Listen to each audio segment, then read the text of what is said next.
আসসালামু আলাইকুম, সবাই কেমন আছেন? আশা করি ভালো আছেন। আজকে আমার একটা বক্স আছিল, সেই বক্সের ভিতরে ইঁদুর ঢুকিয়ে কি অবস্থা করছে।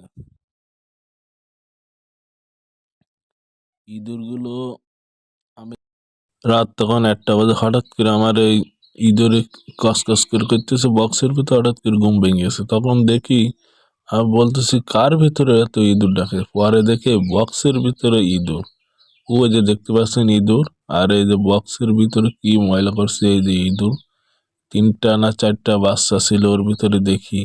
আর আমি ওর বক্সের মুখে একটা কাপড়ও দিয়ে দিছি, এই যে মুখটা এই ভিতরে কাপড় দিই, কিন্তু কাপড় সকাল উঠলে যে কাপড় থাকে না, কাপড় কোথায় চলে যায় বুক জানে।